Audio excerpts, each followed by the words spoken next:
Bu filmdə dünyanın yaxın bir zamanda tanımağa və tədbir almağa başladığı evdəki toz mikrobları ilə, yəni maytlarla yaxından tanış olacaqsınız.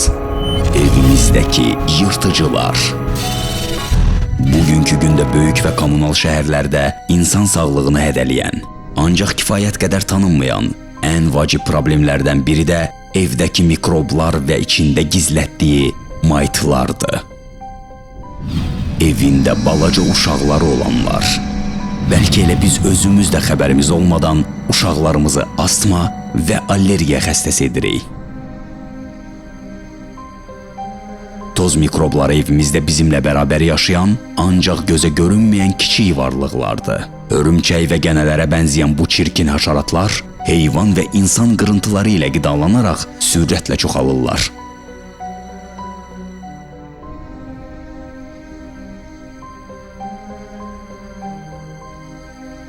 Elm adamlarına görə maytlar hər 21 gündə daha da çoxalırlar.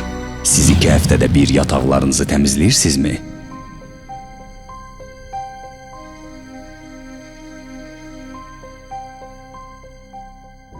Maytların ifrazatları isə insanlarda müalicəsi mümkün olmayan ya da ömrü boyu davam edən asma və allergiya xəstəliklərinə səbəb olur.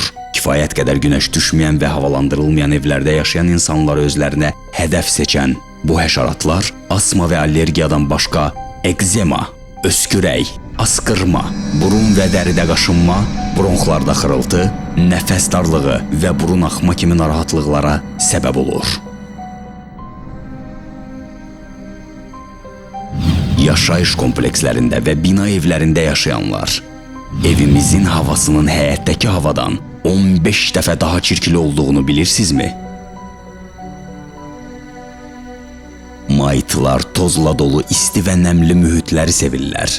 Yataqlarda, yataq dəstlərində, divanlarda, xalçalarda, yumuşaq oyuncaqlarda və hər şeydən əsas, evimizi təmizlədiyini düşündüyümüz toz soranın toz torbasında yaşayırlar.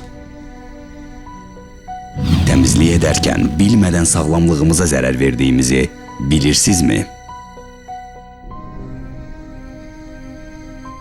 Yataqda keçirdiyimiz 8 saat içərisində orta hesabla 1 litr bədən nəmini itiririk və dəri tökürük. Bu səbəbdən maytlar bizimlə yaşamağı sevirlər. 1 qram tozun içində 19.000 mayt olduğunu bilirsinizmi?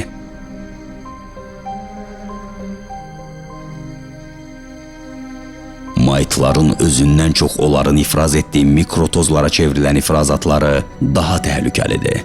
Elmi tədqiqatlar nəticəsində istifadə olunan bir yorğanın içində 100.000-dən 10 milyona qədər və ya 1 qram tozun içində 19.000-ə qədər mayt olduğu təsdiq olunmuşdu. Hər mayt bir gündə 20 ifrazat topu ifraz edir və məhz bu da sağlamlığımızın nə dərəcədə təhlükə altında olduğunu görməyimizə kifayət qədər səbəbdir. Bakteriyaların artması qapalı şəraitdə hər yarım saatda 2 dəfə çoxalır. Tozlar mikrobların nəqliyyat vasitəsidir.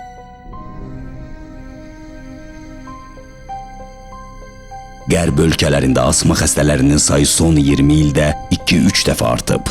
Aparılan tədqiqatlara görə Amerikada 17 milyon asmalı insan olduğu məlum olub. Azərbaycanda isə bu statistikaya əsasən astma xəstələri əhalinin 8-10%-ni təşkil edir. Astmanın uşaqlarda ən çox təsadüf olunan xroniki xəstəlik olduğunu bilirsinizmi? Uşaqlarda asma xəstəliyinin yaranmasının başlıca səbəblərindən biri də ev tozu mikroblarıdır. Həmçinin siqaret dumanı uşaqlar üçün çox zərərlidir. Dünyada az yaşlıların 7-10%-də asma xəstəliyinə rast gəlinmişdir. Belə ki, allergiya xəstəliklərinin asmaya çevrilib xroniki hal almaması üçün əvvəlcədən tədbir almaq əsas şərtdir. Əks halda xəstəliyin müalicəsi üçün hər ay 50-150 manat arasında xərc çəkmək məcburiyyətində olacaqsınız. Evdar xanımlar, illər sonra peşman olmayın. İllər sonra peşman olmamaq üçün ödənişsiz ev təqdimatınızı istəyin.